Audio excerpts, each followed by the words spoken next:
Hey guys, so welcome to another episode of the Imperfectly Perfect podcast. And today I am fascinated to bring an incredible guest. And the reason why is I have two good friends, Eden and Kim, and they spoke so highly of this person. I have seen some of his work and what he does. I can't wait to get in the show. So without further ado, what I'm going to do, as I always do, is go through a little bit of a rundown on my guest. So Pervis Taylor III is an award-winning celebrity life coach, author, and speaker. He is a master's in clinical psychology and he's a highly acclaimed author of Survival Mode. As a result of his own trauma, he has dedicated his life to the betterment of one's mental and emotional growth. This passion he holds dear to his heart and is now helping men to become healthy emotionally and mentally. This passion to help men cultivate and develop their EQ or emotional intelligence inspired the creation of his new book. First and foremost, welcome to the show. Thank you so much for having me. You are welcome. As I say, I was so excited about this show coming on because Eden and Kim, you recently did their show. There was like, you need to speak to Purvis, and what he does is absolutely mind-blowing. So a little bit about the premise of the campaign, just for anybody that's listening from your side.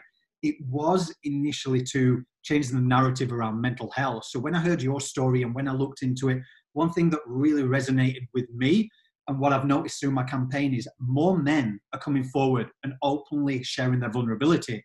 And I know for you, reading a little bit into your book and your bio, it was all about, can you just tell our listeners, because what really fascinated me was that even at a young age, whether it was your intuition, when your father sat you kids down and told you about his own struggles, and you picked up on vulnerability being a strength, not a weakness. So can you tell us about that? Yeah, that moment was so powerful because I had never seen my father be that vulnerable before. He was always kind of like tough. Yeah. Like, I I always saw him as Superman, right? I think if you grew up with your father, you see your father as Superman, right? Yeah.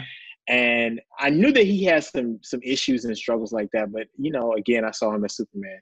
And I just remember that day he sat me down and my brother and sister, and he told us, he was like, look, me and your mom are possibly going to get a divorce. And it's my fault because I have a drug problem. And he's like, drugs are not good for you. And your mother's a great woman. And the whole spiel, right? But what was so powerful for me about the moment, as you stated, was that was the first time I ever saw a man be vulnerable. And that was the first time I understood that transparency creates an environment for sharing. And so that lesson that he shared with me in that moment changed my whole life. I was like, oh, okay, so I don't have to keep things in. I can share them, but I have to be careful about and careful about who and when to share. That moment that he shared with us was like he was cooking breakfast for us before school. That was a great moment. You know what I mean? A great opportunity. My mother, I would say I was like 16. Right. Yeah, I would say I was like 16. But, that moment was it was so transcendent. And it's so funny, my brother and sister don't remember it. But I was like, no, it happened because we were all sitting there. But yeah, that moment was so powerful for me. And it helped me to understand that vulnerability is a strength and not a weakness. Because my father was so strong in actually conveying and sharing who he was and where he was in that moment. And that was so powerful. And I think that in a sense is itself, because as you say, you look to your father as that epitome of Superman. So when somebody like that opens up, and one of the premises of the campaign is people who we often aspire or we look up to, once they change that narrative and open up that dialogue, it makes people go, oh, hold on a minute. It's not a sign of weakness to show your vulnerability. It's a sign of opening. But that takes me to the next question. So I know that came to you in fruition around 16, but behind the scenes, for anybody out there, who is Pervis Taylor III? Tell us about yourself. Oh my gosh. I hate that question. Don't like talking I hate about that question. I don't like talking about myself. It's funny. I think that I'm a country boy. I'm from Lancaster, Texas. I would like to think that I'm very simple, but my friends don't think that I'm simple. But I think that I'm very simple. I think I love to have fun. I'm a person who loves to have fun. I'm not as serious, believe it or not, given the work that I do. I'm very lighthearted. I'm very much a goofball. I'm very much a ham. Yeah. but I am a man who's on a quest for wholeness, who believes that wholeness is possible. Um, and I want those whose I cross paths with to have that same experience. So I'm a person, I would say that I'm a person that loves people, ironically. I don't like people, but I love people. Does that make sense? Yeah, I totally get what you mean. I've got a really fascinating question for you. Oh, what rather Yeah. I would say I'm fascinated in, because I'm all about men sharing the vulnerability as well. So what led you to Mhm. the path of really becoming a life coach or coaching predominantly men? Well, actually I started out coaching everybody and I still coach everybody, but Yeah. I just happened to develop a niche in working with men. But how I became a life coach, my father actually, he ended up eventually overdosing from heroin. But one of the last conversations I had with him, he prophesied, I always say, he prophesied to me that I'd be doing the work that I'm doing today. And one of the things he specifically specified at the time, he said, you're going to help men um, to be healed. That was his exact words. You're going to help men to become healed. I know what he meant at the time. I was 24. Um, Obviously when he passed away, I kind of went through a very deep depression, and I thought about one of the things. I prayed to God. I said, please help me find some purpose in this. And one of the things that came about was like I've always been the person that people came to for either advice, or I was always the safe space, which is odd. Like, you know what I mean? Like kids would come to me in junior high, middle school, and I was the safe space for them. Mm. And so that was the thing that actually brought me joy was being of use to people and helping them to see beyond where they currently were. And so during that I would say like that lull or cocoon phase, depending on how you look at it, of depression, Mm. um, I was like, yo, I want to help people, but I didn't necessarily want to be a therapist per se. I was like, there has to be something other than that. And I think I saw on TV, I think I saw somebody, it had the word life coach. And I was like, oh, that's what I want to be. And that's kind of how it came about. See, I think that's so fascinating, because on the side of the campaign and everything, it was so funny because my background is health and fitness. And then I Mm, took a year out to build my campaign. And actually, something that I'd not done since college was working construction, earned the double amount of mm, money so I could do the campaign on the side. Whilst I was doing that, Eden and Kim, I always say, were brought to me.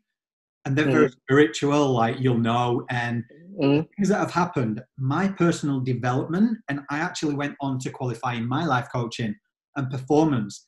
However, what I have noticed through it all, and I think because I went through adversity and I lost a friend to suicide and everything that I've come, I think when I hear the word life coach, how would you describe it? Because I know after looking into you, researching and hearing you speak, you're so animated, your energy attracts, it's your vibration. I can feel it. We could talk, this podcast could go on for 2 bloody hours, mate. And it excites me because what I have learned, I've like, that word life coaching sometimes to me is so saturated because everyone's a life coach. However, yes. what stands out for me is that vibration. You can tell who's making a difference in this world because there's adversity behind it. They become more Yeah. empathetic and they Yeah.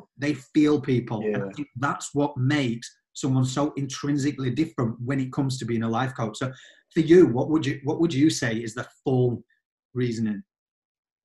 Well, I think you just described it for me. I think one of the qualifiers to being a life coach is you have to experience life.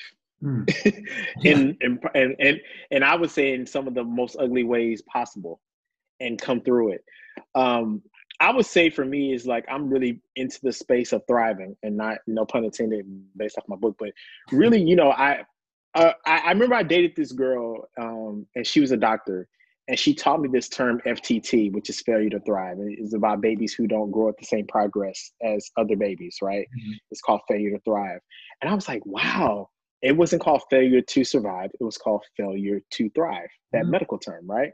And I said, wow, just in that conversation with her, I was like, oh, so we're not supposed to just get by. We're supposed to thrive. Like my wheels started turning. And so like, I'm into a space of like you thriving, whether you are a bus driver, whether you are a model, whether you're a football player, whatever it is that you're doing in life, you're supposed to be thriving, right? And thriving doesn't mean that you're supposed to be a billionaire.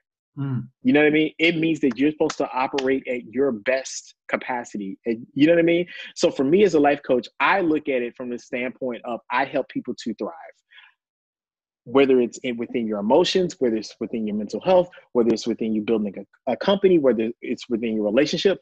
I am here to facilitate you thriving. Well, that's the thing, isn't it? Because people's thriving is so different. It's like working the body.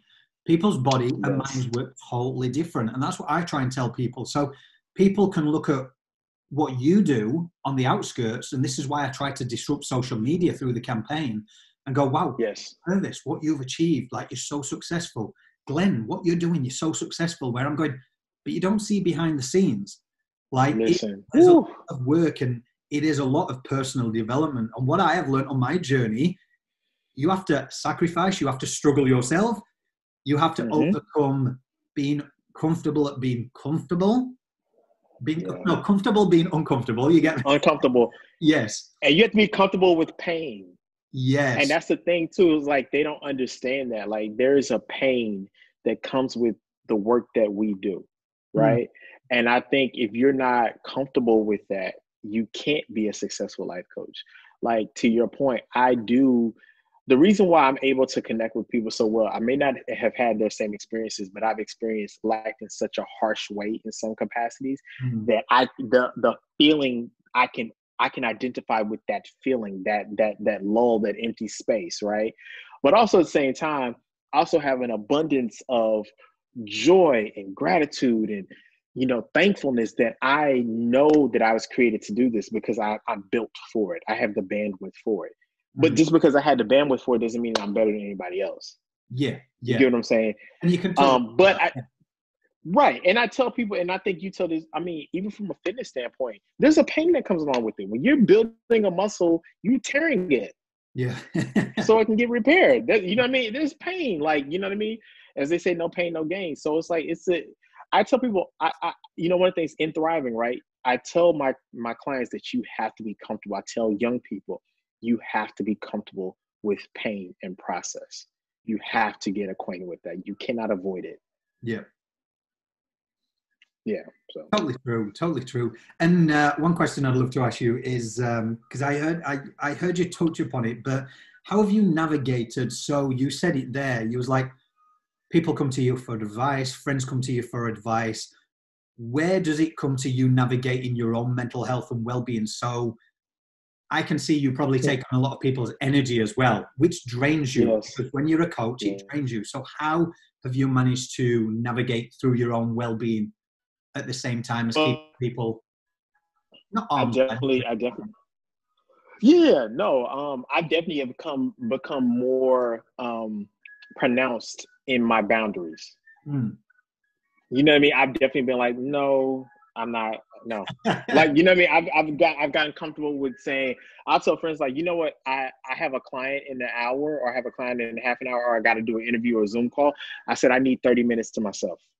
And so I'll say that, but I also see a therapist regularly. I pray a lot. I have friends. I exercise. I do a lot of things that make me feel good, right? I'm very, even if I just watch Hulu for 20 minutes, if I just watch an episode of Family Guy, you know what I mean? Like I'll do something that I want to do. You know what I mean? That I know is going to make Purvis feel good. So like, I mean, it's whole, I watch what I eat. I don't eat certain foods because certain foods don't make me feel good. I drink lots of water. Like it's a lot of things. I have a playlist. I listen to music. I do a ton of things to make sure that I'm on point. Because it's not just one thing. It's all of it working together. It totally is. And going back to when you said when you did lose your dad and you went through a dark place, how did you, attesting to the campaign being about mental health and how people have overcome their adversity, how did you navigate through that? It was a lot of prayer. It was a lot of surrender. You know, the thing is, I tell people all the time, you have to surrender to something greater than yourself. And it's not about being preachy or religious or anything like that, but it's the truth. You have to surrender to something greater than yourself. And for me, I surrendered to God. I was like, you know what? If I know that I didn't come this far in my life for it to end here. Mm. But it felt like it was going to end there. Don't give it. No, I don't want to pretend like it. What I didn't feel that or I didn't think that. But I had to say, you know what? All of this stuff that I went through, Glenn, like I was thinking about, being molested. I was thinking about being bullied, being emasculated, losing my father, career struggling at the time, not knowing who I was. All of those things were happening to me on top of my dad dying, right? So it was like when he died, it was like all of those things suddenly they came back to the forefront. I had suppressed them for all those years. One of the things I kept doing is I made sure I spoke to somebody. Yeah. I made sure I had somebody who was accountable to me, that I spoke to them throughout that whole process. I prayed to God every day. I was in church.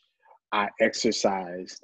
One of the biggest things I tell people, I engaged in imagination. I started to imagine the life that I want. I started to think about who I wanted to be or what was possible. Even if it was like far-fetched, I didn't care. I spent time daydreaming. If you know what I mean? And I think we discredit that. Yeah. I think we discredit that because imagination is really the thing. I always say, this is a guy, Viktor Frankl, who wrote that book, Man's Search for Meaning. And he made it through the Holocaust, right? The reason why he made it through the Holocaust is that he imagined his wife was still alive. He imagined that he had a purpose greater than this moment. And that was the thing that carried him through. And that's how he developed logotherapy, which is based upon if you are this through in a situation, you can make it through anything in life. And so for me, that's what I exhibited, but I didn't read that book. I didn't know that book existed at the time. But there was a voice inside of me that said, kept going, it's going to get better. There was. I'm not gonna lie, it was God. He's like, yo, you're gonna make it through this. But I saw myself in the position that I'm in today. I'm not fully in the vision that I saw, but I'm almost there. Yeah. And I'm so smiling inside because everything that you're talking about, where you've been, is exactly where I am at the moment. I'm picturing myself where I want to be. It's that imagination. And unfortunately, through external factors, which you probably teach clients on that, we lose it as we grow up. So it's so important to go to somebody or speak to somebody, I always say, that can really go back to those childhood traumas, because we suppress so much and it comes out later in life. I actually saw somebody who, mine came out and it was like I was holding on to something I was suppressing from like 4 to 5 years old. So I got in touch with my parents and said, was there anything? And they was like, no. But the person I was speaking to said that literally we can harbor something that it could have been, to me at 4 or 5, moving up a year in school. And that could have been so traumatic that I suppressed it, forgot about it. But later in life, it's come up. I felt uncomfortable at something. And it's just fascinating. Like, so yeah, that's why I'm so fascinated talking to you and moving on to your book. But just to add to that, but one of the things that's so true is like we're taught to lose even the good part of being a child, the aspect of dreaming and wondering and playing pretend and imagination. I said, but that's creativity. Yeah. Like why would you encourage that to be lost? And that's the thing that really kind of helps you get through certain things. You have to be able to envision. That's what faith is, right? You have no evidence of it, but you have this picture in your mind. And if you see it there, that means that it does exist. Yeah. And it can exist. You see what I'm saying? So like, never discredit the power of imagination. Well, I always, like, I've got 2 children, 1 7 and 1 2, and I just watch them and whatever they want to do, the world's their oyster. They think they can do it. And like you sit there sometimes and you've probably done it yourself and you go, wow, they got so much balls. Like, because they're so ingrained and you're like, they're so brave. They're so brave. Yeah. Like, and you're just like, they fall down, they hit the head, they get back up, they do the same thing. And you're like, have you learned? Yeah. It's but they go for it. They go for it. Exactly. And that's, and that's what I want. That's part of thriving. Yeah. Going for it. You have certainly gone for it. And what you've done, now you've brought your book out. So I wanted to touch on your book because obviously you touched on when you used to date the lady who was a doctor and about the 5 in. Tell us about the book and why you decided to put pen to paper. You know, it's funny. I get a lot of prophecies. There's a man, he told me like 3 years ago. He said, "You're gonna write a book, and it's gonna like revolutionize the way men deal with themselves and relate to themselves." And my father also said that too, like 16 years ago. And I was like, okay, whatever, you know. And then, seriously, I'm just like, okay. Even my daddy said, I was like, okay, daddy, whatever. How I actually just started writing about it. I had been working in that space. I had been working with men and young people in general for almost, I think, up to like maybe 6-7 years at that point. And throughout the years, I started to see that some of the young men weren't, that I would create safe spaces for them, that they would share their emotions and mental health and where they were. But I noticed that some of the teachers couldn't recreate that, and I had a niche for it, right? Right. I also had adult clients who had the same experiences, right? And so I kind of foresaw that we were going to be in like a 911 in terms of mental health around men of color, especially, right? In the United States. And so I wanted to offer something that that was part of my solution. I wanted to offer a solution. I wanted to be a part of helping. And I wanted the book. So here's the thing. I always say to people that trauma, you can do two things with trauma. You can build a house and live in it, or you can build a bridge and take you to the next place. You know what I mean? Like, we use everything. I believe nothing's wasted. We can use everything to take us to where we need to get to.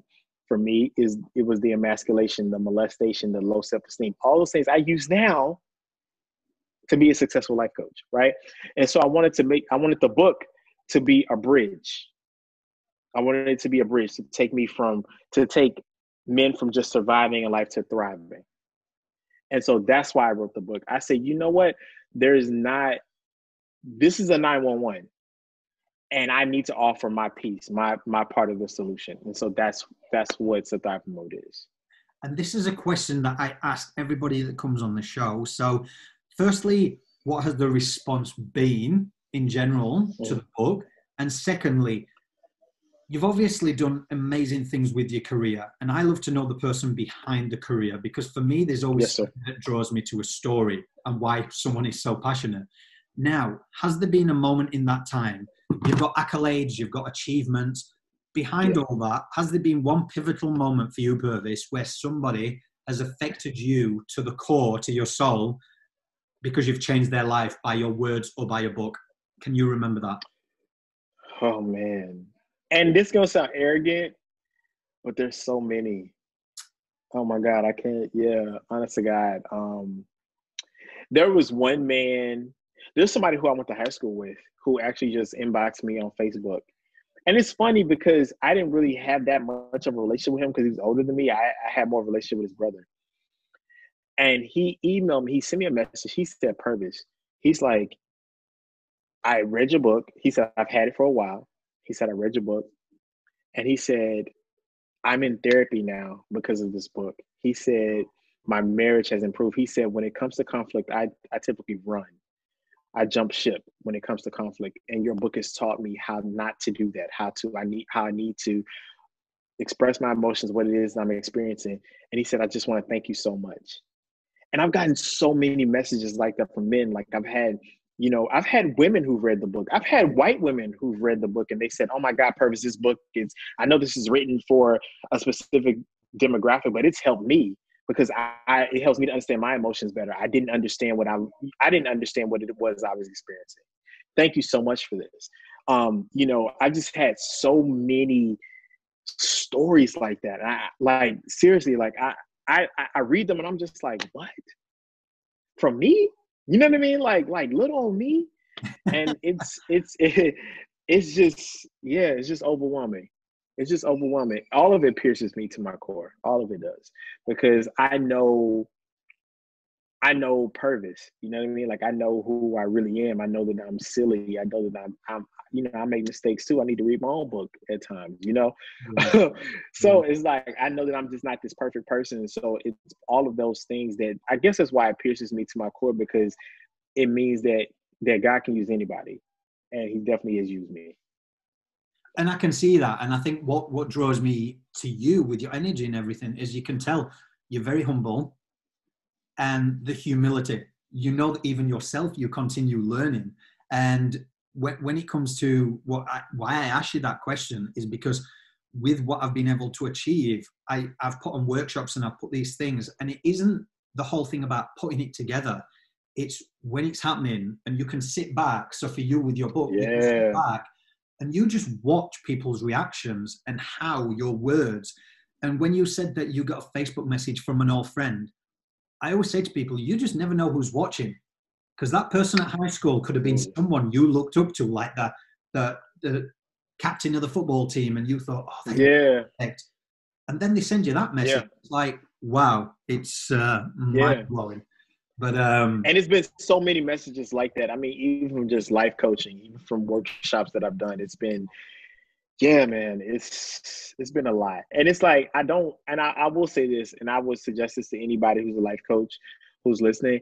Please, like, obviously you don't become arrogant with it, but do sit back and sit in that moment, sit in that space of knowing that you've helped somebody, that you've been used to help somebody.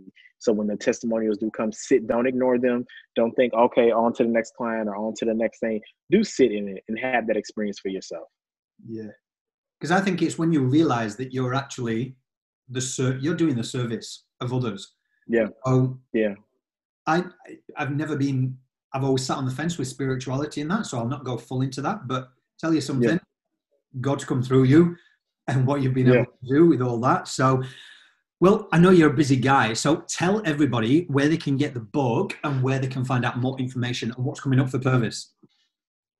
Well, I've been working, I need to fix PervisTaylor.com, so I've been very bad about that. But they can get the book Survival Mode off of Amazon. They can get it off survivalmode.com. And if they want to find out anything going on with me, they can definitely check me out on Instagram at Pervis Taylor. Cool. Well, I'll put all the links up.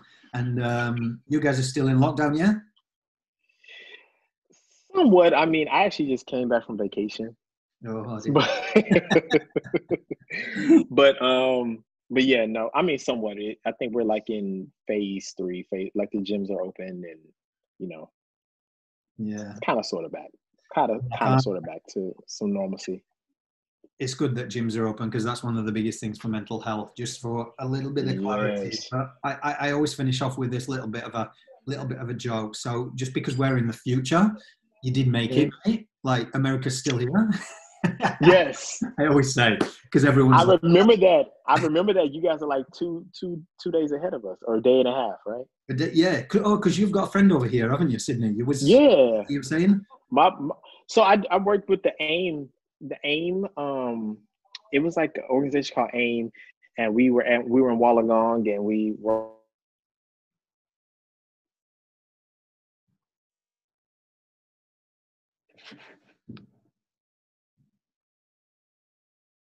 I think I lost you there.